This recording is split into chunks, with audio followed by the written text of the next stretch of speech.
Welcome back, guys. In this video, we'll be making a little changes to our login routes. So first off, close off all other pages. And we'll go to our login route and our server directory. So first off, we'll import some certain things from AWS. We'll first start by importing authentication details. Next one will be Cognito user pool. Then Cognito user attributes. So after Cognito user attributes, we'll then import the final one, which is Cognito user from Amazon Cognito Identity.js. So after then, our next line would also import AWS user pool from our util directory. If you remember, we created this as we started this section of the course from util/AWS user pool. I think I'm done with that. So I'll come down to this our code. We're going to be need certain things as usual because we're trying to modify our code. We'll first start with new Cognito user pool, parentheses, and curly braces. Username will set that to the email. When the pool to AWS pool, mind you, this is AWS standard.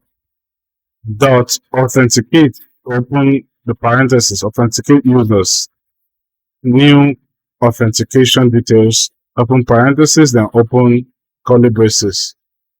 So the username will be email and the password will be password.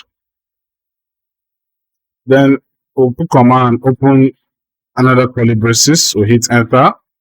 On success, we're going to define two functions, on success and on failure. On success will be an async function with an argument, then arrow function. So comma on failure, just like the earlier one, we're going to call an argument which is going to be error, then we'll head on with arrow function.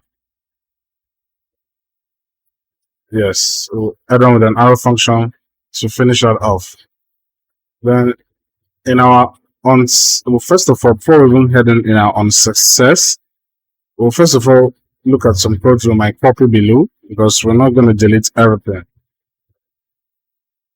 Okay. I'm getting an error. I'm trying to look at where my error is coming from. Don't mind me. Okay. This is supposed to have closing if I'm not mistaken. I'm just trying to figure out where my error is coming from. Okay. Yeah, I've seen that. So let's go ahead with our onSuccess function.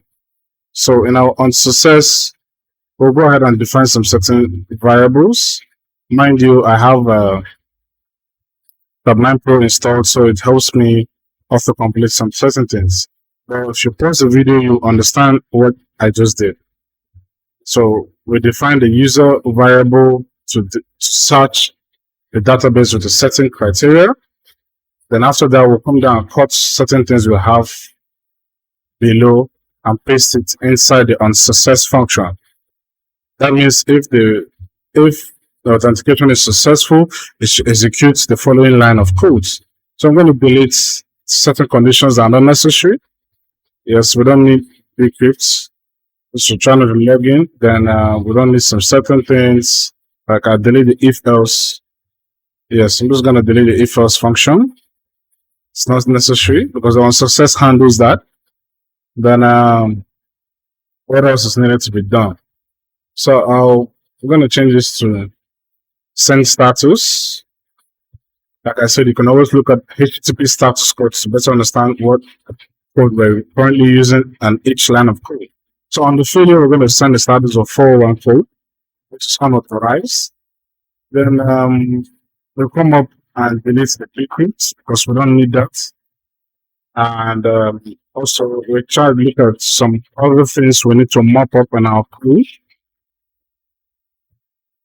Yes, the password, you don't necessarily need the password since AWS is handling everything. So, format my code. So I think I made a mistake. It's not supposed to be Cognito user poll. It's just supposed to be Cognito user. I just deleted that. Then I'm gonna try a login process. For my email, I've been using try this course. For my password and login. As you can see, it's successful.